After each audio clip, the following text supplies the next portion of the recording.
Welcome to the Plague Hive, and welcome back to another episode of Plague Hive Pro Tour Practice. This time I'm playing against another local of mine on Prism. She also has Living Legend points on the hero, is qualified for the Pro Tour, so this is definitely somebody who knows how to play the deck. And I've asked her to play this against me so I can get some practice in against Prism, because I do still think she's going to be a relatively relevant hero in the current meta. She didn't put up a whole lot of recent competitive success in this post-Viscera meta, but I do think that she absolutely has the legs to stand up to something like Aurora. And I do think it's a matchup that you also need to be aware of and need to know how to tackle. So I figured I might get as well some reps in. We've played 2 games back to back. The first one with me going second, and then the rematch with her going second, just to see if that changes the matchup somehow, if there's any strategies that are maybe influenced by it or anything. The list that I'm playing today is also a little bit different than the one I was playing in the last video. Specifically, I've sided out or I've completely removed toxicity from the list, which might be a little bit of an unconventional decision, considering that toxicity is basically what Slippy is kind of known for, right? Like, you play Slippy because you want to play the Toxicity Kiss of Death interaction. What I found is just that in actual games, toxicity is just a little bit too inflexible, right? So we're going into the sideboarding. I've set the playback to double speed, just to get the waiting phase a bit lower. For sideboarding, I've chosen to side out Cut from the Same Cloth. This is also a new addition to the list, along with Censor. I'm siding out Backstab just because Prism doesn't have enough D-Reacts for it to be worth. I'm siding out 2 copies of Tarantula Toxin because the Shred effect is not very good. And I'm siding in my D-Reacts, Codex of Bloodrot, and 2 copies of Pick to Pieces to go to a clean 60. And in this round, I am going second. So she's just starting off Wartune Herald. I don't have a popper here, but this is a clean 6 block, so obviously I take it. And then she is gonna follow that up with another Herald, this time for 7. Herald of Protection, threatening Soul and a Spectral Shield on hit. So I decide to actually commit the equipment block from Black Text immediately here, just to deny that Soul on turn 0. And then we go back into my turn. I draw up a hand that's kind of like not crazy, but also not terrible. Opening this with a Bonds of Attraction with a Go Again, obviously. I don't have any good targets right now for Codex of Frailty, so I'm not really using that.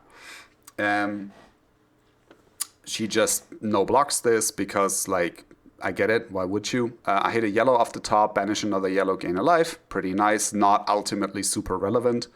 But it's never bad if those stealth attacks actually convert for 4 value instead of 3. So I'm not hating this. Next up, we got the Censor that I'm sending here as the follow-up. And I'm deciding for a pretty long time here on what to pitch for it. I definitely want to play the Censor here. Obviously, I'm just deciding, do I want to pitch the Codex of Frailty or just the Nick? Both are fine Arsenal cards, and the problem is sort of which one do you want in which spot. Censor hits here, and I make the decision to call out Herald of Triumph purely based on math. I know that she's running 9 copies of Herald of Triumph, 9 copies of Wartune Herald. I have already seen a Wartune Herald, because that's the one that I banished. So I know she has 8 copies of that and 9 copies of Triumph left in the deck. Unfortunately, I chose wrong. She does have a Wartune Herald here as the starter for the turn. But this is, I still think the decision to call the Triumph here is correct. It just didn't work out. So Censor with no hand info obviously is not a super reliable card. Anyways, I continue with the game plan of trying to deny Soul in the early game as much as possible. And this hand is rather awkward, unfortunately. the list that I'm playing in this game, and I'll post a link to that in the description as usual, is on 9 blue stealth attacks. So I made a decision to arsenal just a Nick, right? In case I draw into one of them, which didn't end up happening. Instead, I draw into another Codex of Frailty, which also isn't amazing because I already had to pitch the first one last turn. I also don't really have any good targets for Codex of Frailty in the graveyard right now. Censor is kind of okay, because if they don't have an arsenal, you can do the whole, okay, Codex of Frailty, they bring a card back, you censor, and then you just name whatever they just brought back. So you're safe from it for at least one turn, which is pretty nice. And she follows that up with a second Herald. And since I can block this in theory, but then I just don't have a turn, and she comes back with a 5-card hand, or a 4-card hand rather, I decide to actually let this hit. Send the censor next turn. She gets the Ponder from Figment of Erudition, decides not to arsenal, which typically means that she has drawn into a Figment. And I just send a censor. She immediately follows that up with a Soul Shield.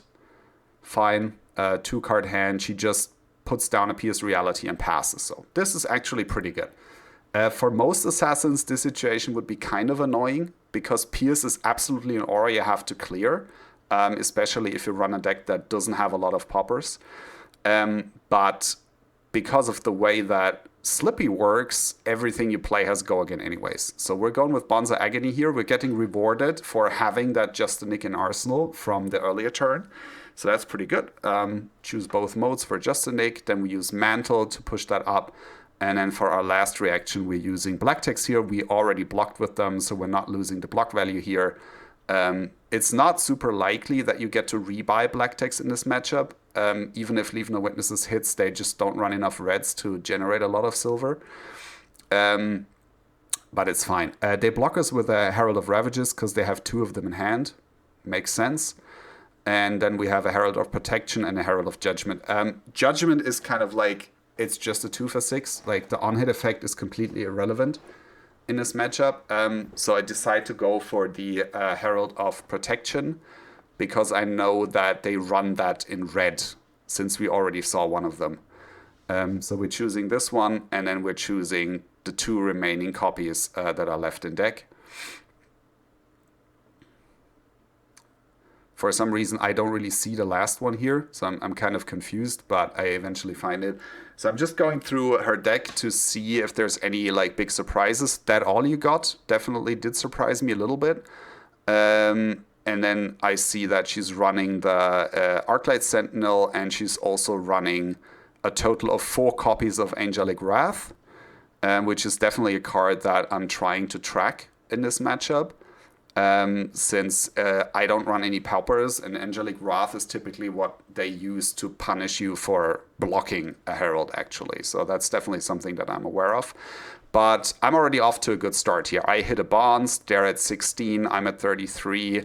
I'm okay with this. So I do have a follow-up here. So I could send the Prognosis just to get them to block with an extra card, but I think it's worth more to get rid of that aura. The Pierce just has to go. Arsenal D-React, perfect. It's a good follow-up for the next turn. So definitely not sad to see that. And then they're sending another Herald.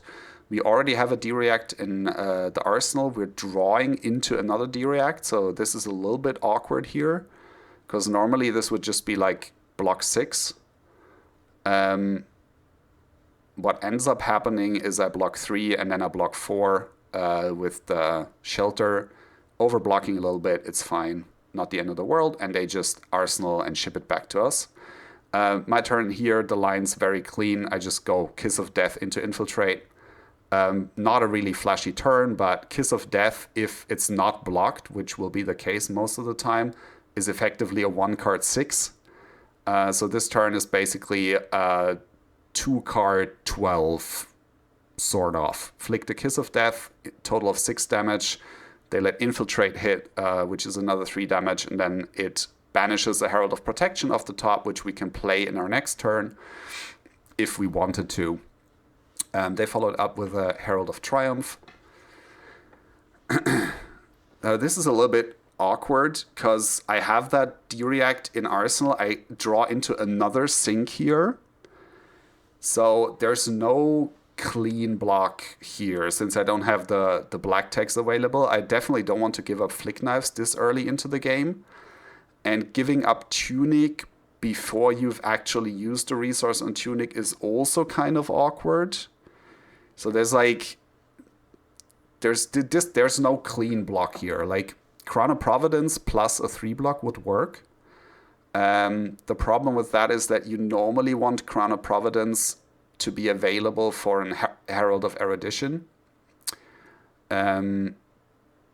So there's a couple of considerations here. Because I have that D-React in the arsenal right now, I'm safe from a Herald of Erudition as a follow-up. So I decide to actually go for the Crown of Providence block here in the end, but I'm tanking on this for a bit because like generally the game plan that has worked for me the most consistently against Prism is to try to stop their first Herald in a turn from hitting.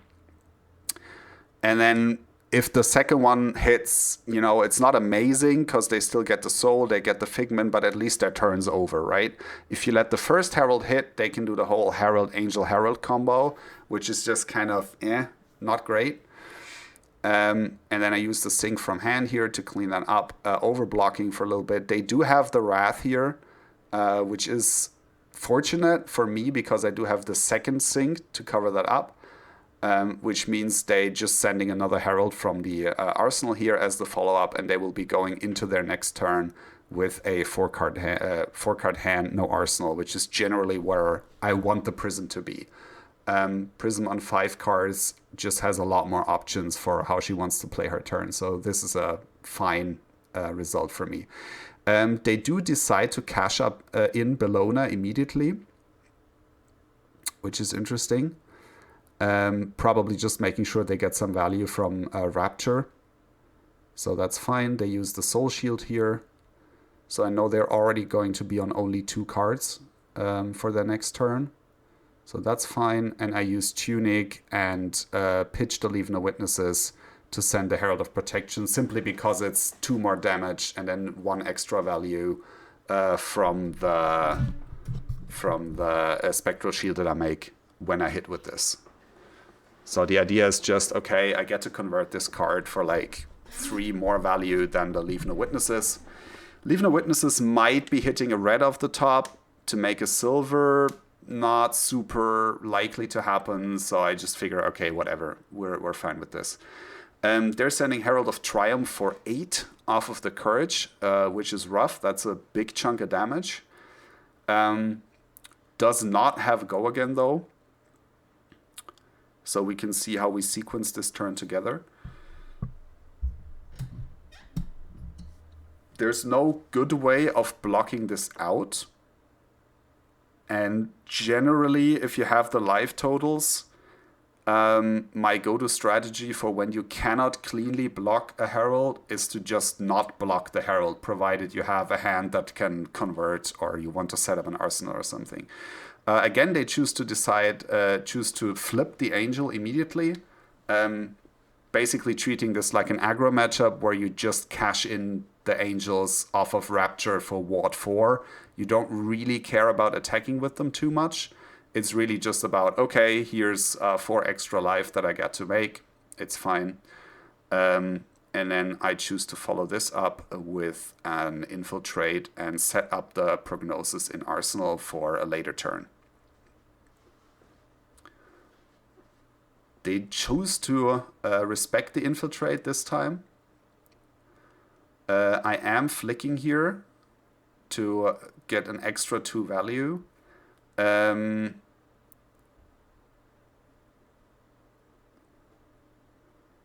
they decide to use Halo for that, grabbing Figment of Protection to make a Spectral Shield to get around the flick. They also awaken Soraya and then immediately send her for 4. I'm never blocking Angels unless it's lethal, is my general strategy, because they trigger on attack, so it doesn't matter if you hit with them or not. Here's a Herald of Triumph for 7. Again, annoying, because I do have a popper in hand, actually, but I can't pop it. which is a problem. It does have go again, so she could potentially follow this up with something else, although she currently doesn't really have the resources for it. But dropping to 7 is also kind of scary. So I do end up actually blocking it out with the Tunic, figuring that she's on 2, so I'm probably not going to get another Tunic resource out of this. And even if I did, I might not get to use it. And then I go Dagger, which is annoying for them because now they have to figure out, okay, what do I do? How do I block this? They use their Rapture, pitching 1 to it. And then I send Persuasive Prognosis that I got set up an Arsenal, having 1 floating for the Spike with Bloodrot. This is not going to hit. I already know that. There is an argument to be made here to maybe send this directly at Soraya just to make sure that she dies.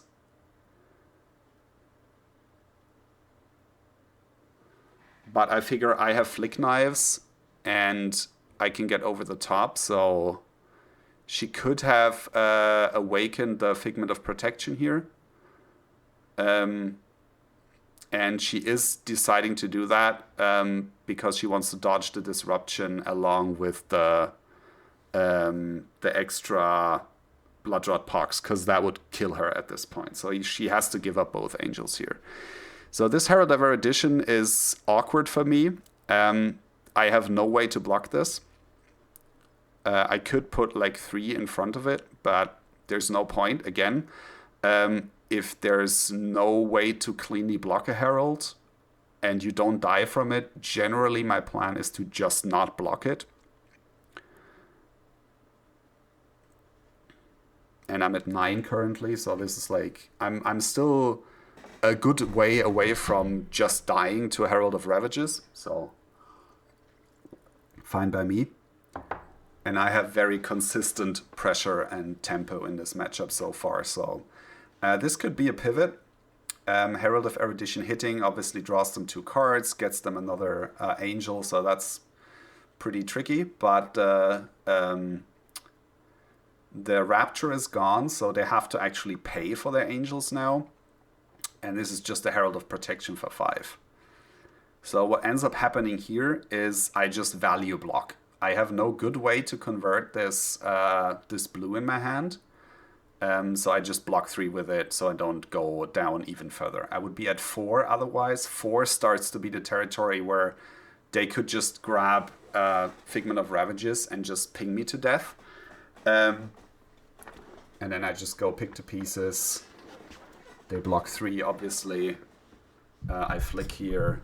Actually, not really necessary. I just wanted to get the Spectral Shield out of the way since it's annoying. But I probably should not have flicked here. I think that was actually a misplay. The Spectral doesn't make a big difference in this spot because they have to pitch into Bloodrot Pox either way. So it doesn't really matter. They do have another Herald of Erudition. I do give up Flick Knives here since I have no daggers left and I already played all of my Kiss of Death, so it doesn't really matter. And I was pretty lucky to draw into the D-React here. That definitely could have gone very different if I hadn't had that. Here I make the play, I just hit them with the Spike with Bloodrot on an Art of Desire body. They do awaken their last angel here. And I will Arsenal the last. Or rather send it. So they're forced to block with another card. I draw back up. Pretty clean line here, just Art of Desire body into Command and Conquer, and then Arsenal the Codex of Frailty. So as you can tell, I have like pretty much complete tempo at the moment. And they do run some D-React, so there's a chance that they just cannot block, which ended up happening here. So their last hand was that all you got, a 3 block and an Angelic Wrath.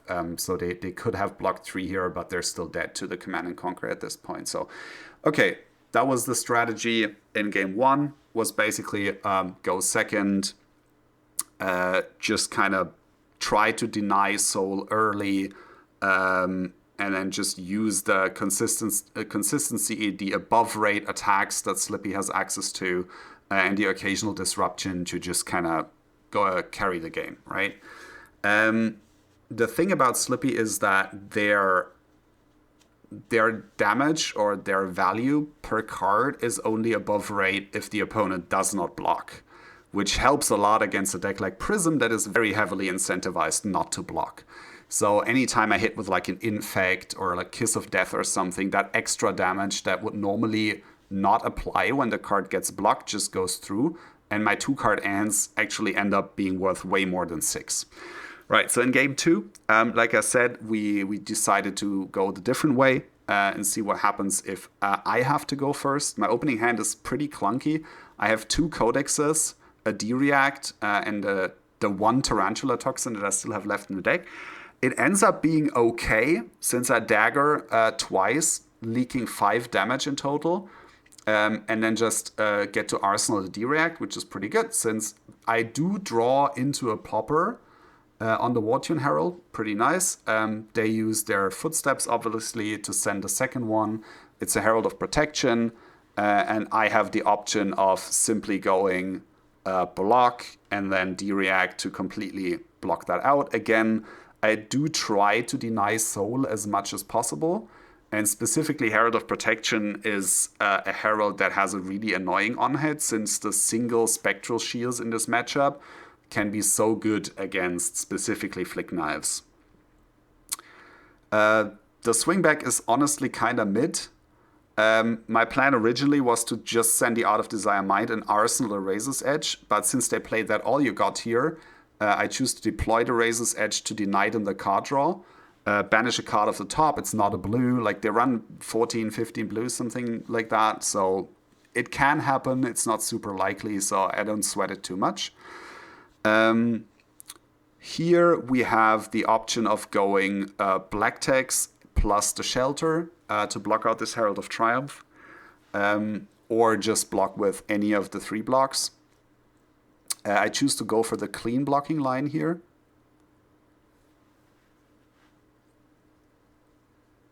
Since I figure, like, my plan is to race her down as fast as I can, right?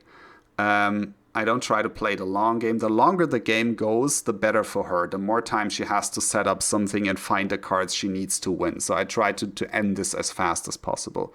So I will usually try to take the clean blocking lines where I can, and then just keep hands that are like above rate in terms of damage.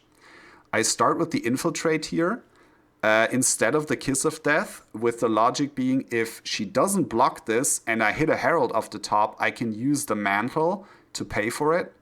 If she does block, I can use Mantle to go over the top and then use Tunic and Kiss of Death to play for it. Also fine. So this turn ended up being like basically a 2-card 9 value line for me. And I get to Arsenal Kiss of Death, which is one of the best cards in the deck. So I'm happy with that.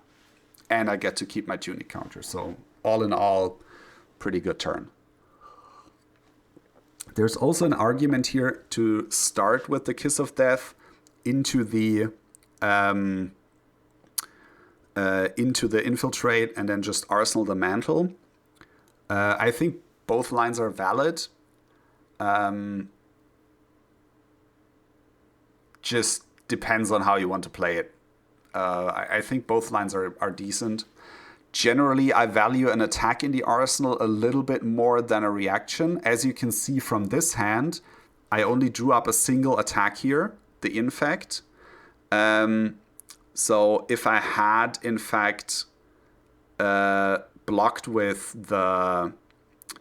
if I had, in fact, gone for the line where I Arsenal Mantle, I would have had only the Infect to work with, which could be a little bit awkward. So this is Herald of Ravages. Again, this is weird because I have this other D-React here. I chose to sink the Mantle and then drew into another sink. So there's a clean block available for me here, which is to block with Tunic, right? But I haven't even used Tunic yet. So I'm kind of tanking on this block a little bit. Like, obviously, this would be the first soul and the first figment she gets. And denying that as long as possible is typically pretty good. But giving up Tunic in this spot already without even getting one resource out of it feels kind of not great. My turn is also kind of mid, to be honest. Like, I don't have a crazy good turn. What I decide on actually is to just let this hit. Just don't bother blocking it, right? And then what I want to do here, because the problem with Kiss of Death into Codex of Frailty, right, is that you can't flick the Kiss of Death if you do that line, because it breaks the combat chain. And then Kiss of Death is gone, you can't flick it anymore. So why I kept this hand is because I want another chain link in between. This is inefficient, but considering the flick here, I get an extra 3 damage out of this line, out of doing it this way. And then I just send the infiltrate that I got back with the Codex of Frailty. Not great, all things considered, right? Like, there's definitely better lines, but that was what was available to me here. I ponder into a Command and Conquer, and this is interesting because, like, you can arsenal the Command and Conquer here. I choose not to. A, because it's a popper, and if she doesn't have a Herald of Triumph right here, that's pretty good. And B, my deck runs so red heavy, there's a decent chance that my next hand is going to be all reds. And then I just used my Tunic, so the Command and Conquer would be stuck in Arsenal for 1 or 2 turns, which is just kind of not what I want. She correctly has the read that I do have a popper here. And I initially don't see that this is a Herald of Triumph. I'm like, oh, cool, it's a Herald, I can pop this. And I'm like, oh, hang on, no, wait, this is actually Herald of Triumph, I can't pop this. So I decide to undo that. We're playing like for, trying to find optimal lines here. So we're fine with doing a couple of like, oh, no, I want to undo this block, stuff like this. If the game hasn't progressed anymore. So she now knows I have a popper in hand, but apart from that, nothing has happened.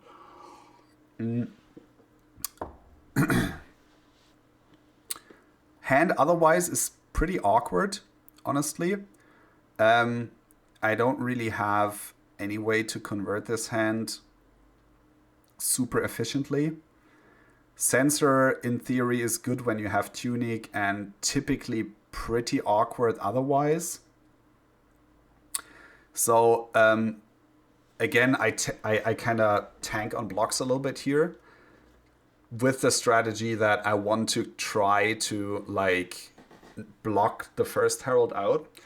I used the Crown of Providence here, which is tricky because Crown of Providence is typically your insurance card against the Herald of Erudition, but in this case I decided to go for it. Again, thinking I need the game to be over as fast as possible. I don't want this to go long. So I'm just gonna, do it this way. And unfortunately, she does have the Angelic Wrath, but ends up just arsenaling and passing since she doesn't really have a follow-up here. She does get Figment of Ravages. So what I end up doing is just sending the Command and Conquer. There's an argument here to be made for going like Hunter's Clave into Censor. The damage numbers are the same, right? But I figure Command and Conquer is just the better on hit here. So I just send that. She snap blocks 6, which kind of tells me she probably has a Soul Shield in Arsenal. So again, Herald of Protection. It doesn't even have Go again. I still want to block this out. Since it's simply deny soul, deny on hits, deny the Spectral Shield, all things pretty good. And then my turn is Kiss of Death.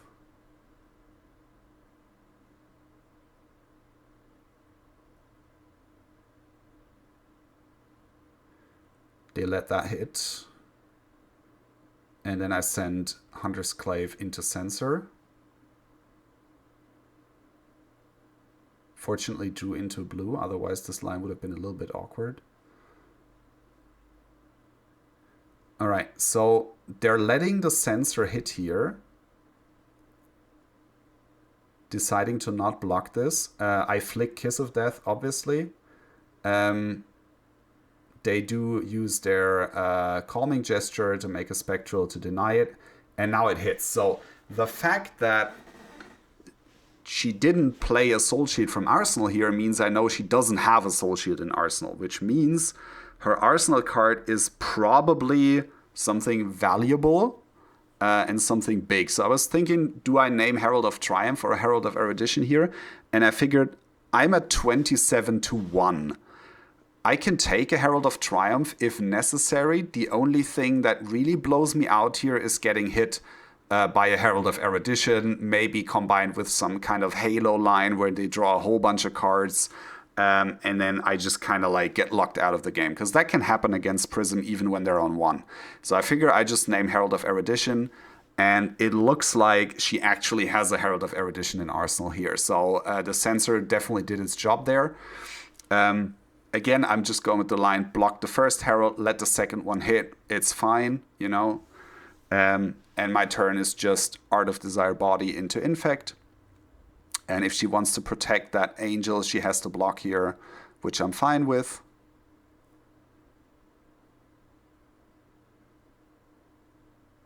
So this is obviously a situation where it would be better if Slippy had like actual breakpoint attacks instead of just, you know, sending 3 power attacks all the time, because these are relatively easy to block out.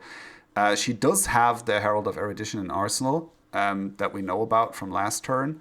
So I just go, okay, my hand doesn't really need the Tunic resource here. So I'm just going to block Tunic and Shelter. Very happy that I actually drew into the D-React here. Obviously, very good. Especially since I have the last Kiss of Death. After this, I'm fine probably blocking with Flick Knives if I have to. But before that, you obviously want to keep it open. So now we have the Leave No here, which is another breakpoint, which is annoying. Because now they need to pitch for Phantasmal Footsteps. So we get to strip a whole total of 3 cards here. Pretty good. We flick again. They need to use the remaining resource to turn on Empyrean Rapture so they don't die from the flick. All things gonna... Actually, they use Halo, right? They use Halo for a Figment of Protection, but like same thing really. So we just Arsenal it just a nick, pass it over to them. So this turn, I do a line that's like pretty inefficient. I start with the Pick to Pieces. They snap block it for 4. So no reason to D-React here, since, you know, it gets turned on, but it only goes up to 4. I don't have a D-React that actually pumps this. And the misplay here is not sending a dagger for 1. I should have absolutely pitched those 2 reds to a dagger and then send a Leave No Witnesses afterwards, because the dagger would have forced him to give up Rapture or flip their other Angel or something. Like either their Angel dies or they have to give up Rapture here, or they have some other way, or they block with a card. So either way, I'm getting some kind of resource from them if I swing the dagger here. So this is absolutely a misplay. I'm IPing myself by 2 here in this spot for no real reason. They send Arclight Sentinel here, buying themselves another turn, which is fine. My hand is pretty gnarly. I have Bonds of Agony and double Just a Nick available. So what ends up happening is I just send the Bonds of Attraction, and I just go like, okay, I don't care what their next turn is. I'm at 23. Just do your thing. I don't care. Just go. Have your Angel of Erudition, draw 2 cards, send the next Herald. I don't care. Like, all of this is fine.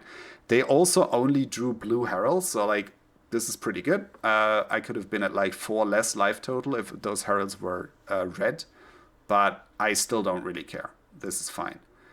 I just send Bonds of Agony. I know I can pump this up to 14 on this turn, and they can actually cover that, which is kind of insane when you think about it. Like, no blocks declared on a Bonds of Agony, and they still get to cover this since they drew into a Soul Shield. So it's Soul Shield, then the Soraya, and obviously they awaken another Angel. So they clean block this, 14. They even have 2 Spectral Shields left. So I'm just sending the Bonds of Attraction here.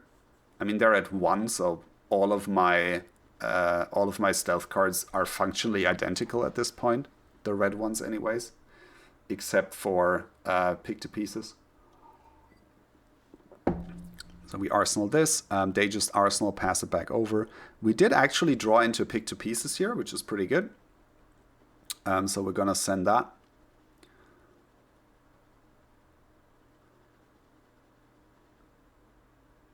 They block 4 again.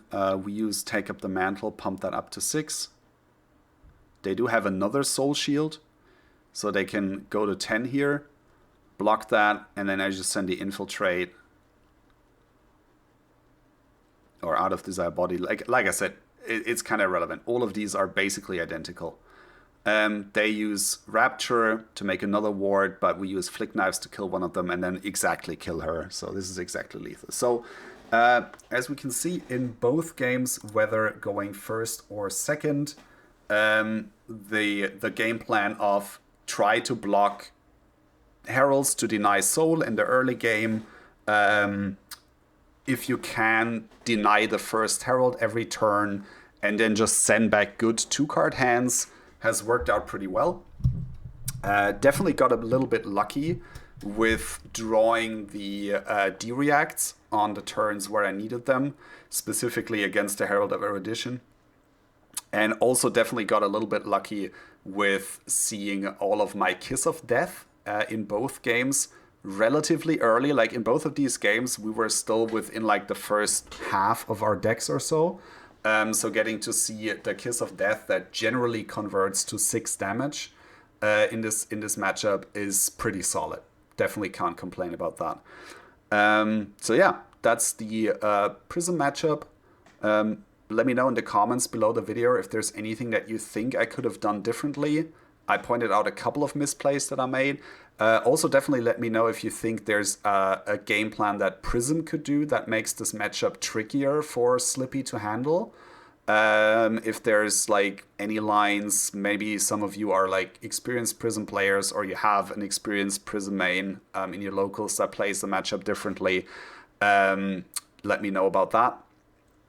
And yeah, see you guys in the next one.